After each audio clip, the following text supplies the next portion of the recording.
आकाशवाणी नागपूर संस्कृती भेलोंडे आपल्याला ठळक बातम्या देत आहे. जागतिक पर्यावरण दिनानिमित्त नागपूर महानगरपालिका आणि ग्रीन व्हिजिल फाउंडेशन यांनी संयुक्तपणे वर्ल्ड ट्रेड सेंटर सीताबर्डी इथं एक जनजागृती मोहीम आयोजित केली. या मोहिमेचा उद्देश नाऊ फॉर क्लायमेट हा जागतिक संदेश लोकांपर्यंत पोहोचवणं हा होता.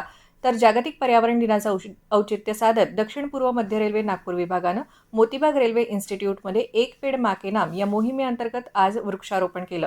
पर्यावरण संवर्धन पंधरवड्यानिमित्त नागपूर महानगरपालिकेच्या वतीनं शहरात 5 ते 21 जून या कालावधीत विशेष स्वच्छता अभियान राबवण्यात येत आहे. या अभियानाचा एक भाग म्हणून उद्या सकाळी 7 वाजेपासून शहरातील विविध विधानसभा क्षेत्रातील प्रमुख तलावांच्या स्वच्छतेची मोठी मोहीम हाती घेण्यात आली आहे.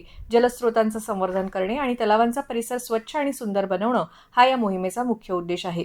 नागपूर जिल्ह्यातील खाण प्रभावित गावांच्या विकासासाठी जिल्हा खनिज प्रतिष्ठान DFM अंतर्गत 2026-27 या वर्षात विविध विकास कामं राबविण्यात येणार आहेत. यासाठी लोकप्रतिनिधींनी प्राधान्यानं विकास कामाचे प्रस्ताव सादर करण्याचं आवाहन करण्यात आलं आहे. पाणीपुरवठा, आरोग्य, महिला आणि बालकल्याण, कौशल्य विकास, पशुपालन आणि जलसिंचन आदी क्षेत्रातील कामांना प्राधान्य दिलं जाणार आहे. भारत सरकारच्या श्रम आणि रोजगार मंत्रालयाच्या अखत्यारीतील कर्मचारी राज्य विमा महामंडळानं विमाधारक व्यक्तीच्या पाल्याच्या कोट्याअंतर्गत शैक्षणिक सत्र 2026-27 साठी पदवीपूर्व वैद्यकीय आणि नर्सिंग अभ्यासक्रमाच्या प्रवेशाकरता अर्ज मागवले आहेत. ही प्रवेशाची संधी केवळ कर्मचारी राज्य विमा योजनेअंतर्गत समाविष्ट कामगारांच्या अवलंबून असलेल्या मुलांसाठी उपलब्ध आहे. काँग्रेसचे अध्यक्ष मल्लिकार्जुन खरगे यांनी आज कर्नाटकातून राज्यसभेच्या उमेदवारीसाठी अर्ज दाखल केला.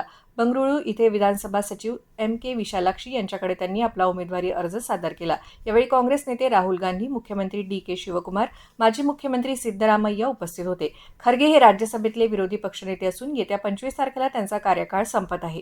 नवी दिल्लीत राष्ट्रपती भवन इथं येत्या 23 तारखेला होणाऱ्या दुसऱ्या नागरी सन्मान सोहळ्यात 65 मान्यवरांना राष्ट्रपती द्रौपदी मुर्मू पद्म पुरस्कार प्रदान करतील. गेल्या महिन्यात झालेल्या पहिल्या नागरी सन्मान सोहळ्यात 66 मान्यवरांना पद्म पुरस्कार प्रदान करण्यात आले होते. यंदा 5 पद्मविभूषण, 13 पद्मभूषण आणि 113 पद्मश्री पुरस्कारांसह एकूण 131 पद्म पुरस्कार जाहीर झाले. याबरोबरच हे बातमीपत्र संपलं. यापुढील बातमीपत्र रात्री 8:42 प्रसारित करण्यात येईल. नमस्कार.